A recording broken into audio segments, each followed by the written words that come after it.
Hello दोस्तों, स्वागत बा आप सभी के हमारे YouTube channel Bhojpuri fact box में। तो दोस्तों, आज हम बात करे वाला बाटी एक ऐसन जोड़ी के बारे में जे आज YouTube पे धमाल मचा के रख ले बा। दोस्तों, हम बात करत हई मालती चौहान और विष्णु राज के बारे में, जौन आज के समय में बहुत ही ज्यादा फेमस हो गए बाटे। जानकारी के तौर पर हम आप सभी के बता दी कि ये बहुत कम समय में YouTube पर एक अच्छा मुकाम हासिल कैली हल बाटे। साथ ही दोस्तों, ये दोनों जनी अपने प्रतिभा से लोगन के खूब मनोरंजन भी करेले। आप लोग तो ये जानते हो कब कि विष्णु राज और मालती चौहान बहुत ही गरीब परिवार से बिलोंग करेले। साथ ही दोस्तों, ये लोग उत्तर प्रदेश में स्थित एक छोटे से गांव से ताल्लुक रखेले।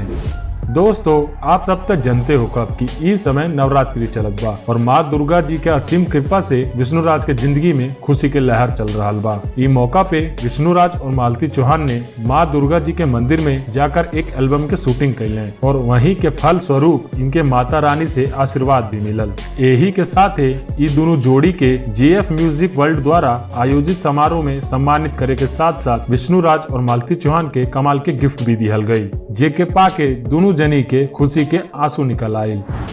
दोस्तों, आप लोगन के बता दे कि एक महीने के अंदर विष्णु राज के घर में ये तीसरी खुशी बा, जहाँ पे विष्णु राज के नाना और नानी बहुत खुश रहले और ये दोनों जनी के खूब आशीर्वाद भी दिले। पहला खुशी इनके तब मिलल जब YouTube से इन्हें गोल्डन प्ले बटन मिलल और वो दिन विष्णु राज बहुत खुश भइले और उनके घर में खुशी के लहर दौड़े लगल। एक तरीका से माना कि विष्णु राज के कोनो अलादीन के चिराग मिल गई हो।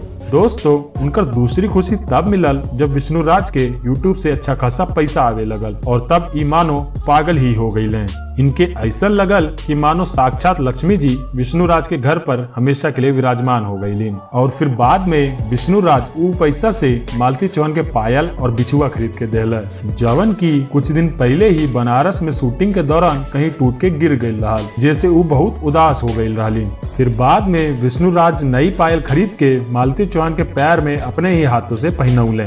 तीसरी खुशी तो हम आप लोगों के पहले ही बता चुकल बाटी कि JF म्यूजिक कंपनी इनके काम के खातिर सम्मानित कैले रहले। दोस्तों, दोनों जनी खुशी खुशी गिफ्ट के लिहले, ओकरे बाद जश्न मनैले और पार्टी के पूरा मजा भी लिहले। अगर आज ई सफलता विष्णु राज हासिल कैले बाटे तो वो सिर्फ इनके कड़ी मेहनत के चलते ही संभव हो पाइल बा। इनके अंदर सब्र करे के वो शक्ति रहल, जिकरे बदौलत आज ई अपने सपना के साकार हो देखत बाटे। इनकर परिवार पिछले कुछ दशक से जौन भी दशा से गुजरत बा, अब शायद इनके वो दिन ना ही देखे के पड़ी। और हम कामना करत हई कि माता रानी की कृपा विष्णु राज और मालती चौहान पर हमेशा ऐसे ही बनल रहे। तो दोस्तों, आप सभी के विष्णु राज के ई वीडियो देखकर कैसन लगल कमेंट करके जरूर बतावल जाए। वीडियो पसंद आयल तो वीडियो के लाइक शेयर और सब्सक्राइब जरूर करल जाए। जल्द मिलत है एक नया रोमांचक वीडियो के साथ।